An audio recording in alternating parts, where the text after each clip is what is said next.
Tous, j'espère que vous allez bien. On se retrouve pour une nouvelle vidéo pour le samedi 8 juin, il est 11 h.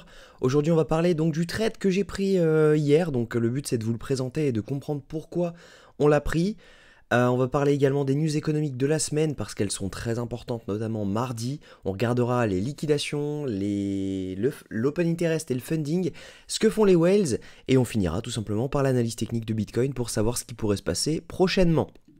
Donc, pour commencer ce trade, on a eu pas mal d'indicateurs hier. On a eu notamment à 14h30 le taux de chômage.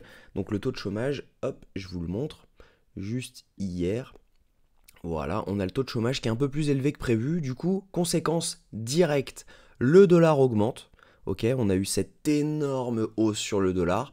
Le Bitcoin, lui, il fait une toute petite chute, ok, et derrière, il ravale tout. Et je me dis, ok, étrange, parce que si jamais il ravale tout, mais que le dollar, lui, continue à monter, c'est plutôt bizarre. Donc du coup, normalement, c'est juste pour nous donner un setup de short. Et en fait, le setup, on l'a eu parce que on a tout simplement fait ce changement de tendance juste ici. Là, on a eu un changement de tendance, ok. Donc là, on a eu notre choche. Si jamais je remets mon indicateur, vous allez le voir.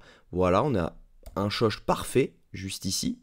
On a un choche également énorme juste ici, donc à mon avis on va revenir chercher une zone au-dessus. Mais voilà, on parle de ce trade là. Donc du coup ce que j'ai fait, c'est qu'après avoir vu ce choche, j'ai tout simplement pris mon Fibonacci, je suis parti là-dessus, ok. Sachant qu'à la base, pour rappel, j'avais call le long et j'étais pas du tout prêt à short moi. J'avais call le long et j'étais là-dedans. J'étais rentré ici. Hop, j'étais rentré juste en dessous, là sous ces étoiles low, avec mon SL juste là. Et en fait, il se trouve qu'à un moment, on se trouve là.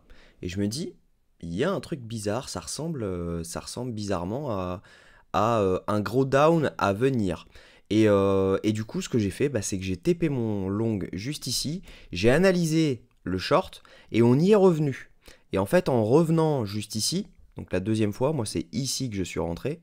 Donc, ça c'est quoi? Ok, ça je peux l'enlever. Tac, donc en revenant ici, j'ai réussi à avoir mon entrée parfaite. Et derrière, ce qu'on voyait, c'est qu'il y avait énormément de liquidations à venir chercher. Il y avait toutes les liquidations juste ici. Hop, je vais prendre un stylo. Donc il y avait toutes les liquidations juste là, déjà parce qu'il y a énormément de personnes qui ont réussi à l'avoir. En fait, toutes les communautés ont call du long, allez, let's go à la TH, etc.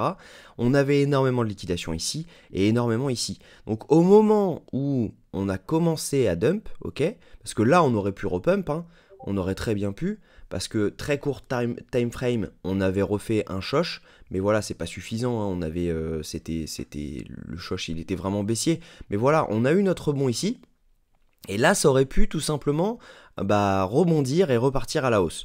Et c'est pas ce qui est arrivé, c'est là en fait que tout le monde a été piégé, parce que ici, tout le monde a ouvert du long. Et du coup, ça a continué le mouvement. On a eu énormément de liquidations qui se sont accumulées juste ici. Et à un moment, boum, ça a lâché. Et en fait, ce qu'on a fait, c'est que tout simplement, on est venu chercher cette zone OTE, de ce mouvement-ci. Donc, tac, je reprends ça. On est revenu chercher le mouvement OTE de tout le mouvement haussier depuis le 31 mai. Donc voilà, on avait une zone OTE qui se trouvait entre 68 780 et les 67 862. J'ai pas osé poser de long dedans. En revanche, j'attends un setup de long pour tout simplement venir chercher au minimum la zone OTE de ce mouvement-ci. Donc logiquement, on a fait un énorme choche ici. Donc ça, je peux l'enlever. Voilà. Tac. Donc à mon avis, tac. Donc ça, je peux l'enlever. Voilà. J'enlève tout ça pour clean un petit peu pour que vous compreniez mieux. Donc voilà, à mon avis, on va venir chercher donc, cette zone OTE. On va venir là-dedans, donc autour des 70 728.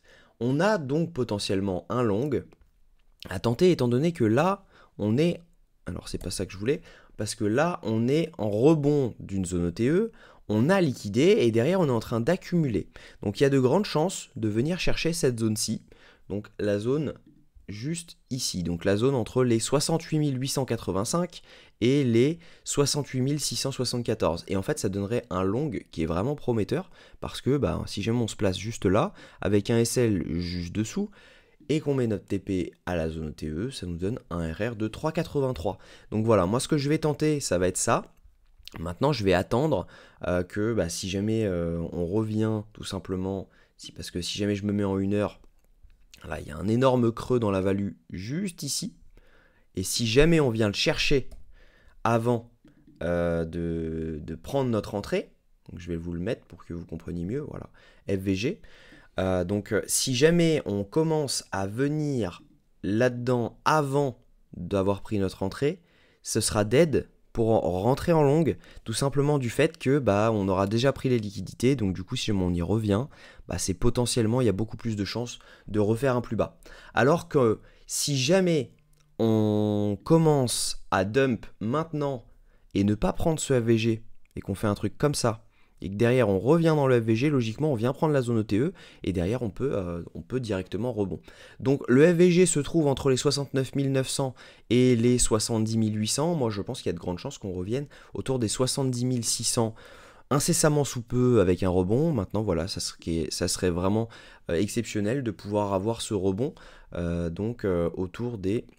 Donc ce serait une entrée autour des 68 885 avec un SL à 68 404. Pour rappel, je poste toutes les actus, etc. de mes calls sur Discord. Donc ça c'est l'évolution de mon portefeuille depuis le 1er juin. Donc on est sur un peu plus de 10%, donc c'est plutôt pas mal. Voilà, là c'était le short. Donc je poste tout, n'hésitez pas à le rejoindre, le lien est en bio.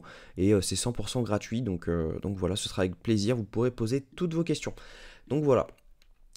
Donc si jamais on regarde un peu les news de la semaine prochaine, on va avoir donc énormément de choses semaine prochaine.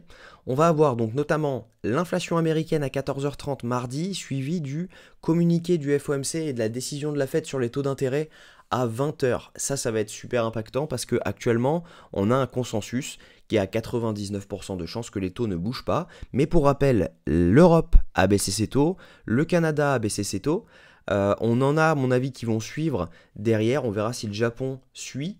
Mais ça veut dire que si jamais le Japon commence à baisser ses taux également, que les États-Unis ne les baissent pas, et que tout le monde le fait, à un moment, ils ne vont pas avoir le choix que de le faire.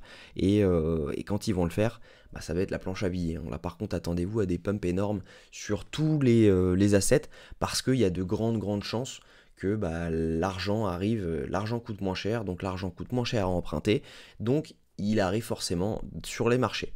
Donc voilà. Ce que je voulais dire, c'est que actuellement sur les funding open interest, on a donc un retour, on a eu un vrai reset. Si jamais on regarde ça, on a un vrai reset actuellement, donc il n'y a pas grand chose à en dire.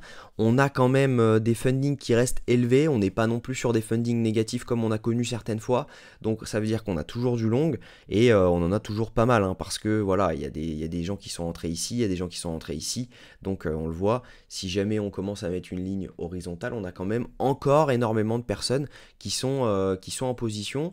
On a des liquidations qui sont vraiment basses et elles ont hold ces positions. On a des gens qui hold des positions pendant plusieurs mois. Donc voilà, ça serait, on n'est pas à l'abri d'un deuxième dump. C'est pour ça que mon TP sera dans la zone OTE de ce mouvement. Comme je vous l'ai dit, mon TP sera donc tac, juste dans cette zone-ci, entre les 78,6 et les 61,8. Donc voilà. À mon avis, il vaut mieux pas prendre plus haut parce que on a quand même des chances de redump derrière. Si on regarde les liquidations sur les 3 derniers jours, ben voilà, on a tout pris ce qu'il y avait à prendre à la baisse. Et maintenant, voilà, on en a quand même pas mal à 72 000, 73 000. Donc voilà, c'est pas impossible de venir les chercher. Si on regarde sur 24 heures, c'est la même chose. On a liquidé tout ce qu'il y avait à prendre à la baisse. Maintenant, on a quand même pas mal de choses. Et si je me regarde sur une semaine, on a encore un petit peu de liquidation à la baisse. Mais voilà, on a pris le plus gros, on a pris cette ligne là, donc ça c'était le TP du short, et on a quand même pas mal de liquidations à venir prendre à la hausse. Si on regarde ce que font les whales, et ben les whales, elles continuent à accumuler gentiment, et là elles ont vendu une toute petite partie de leur bag, donc vraiment très peu impactant pour le moment.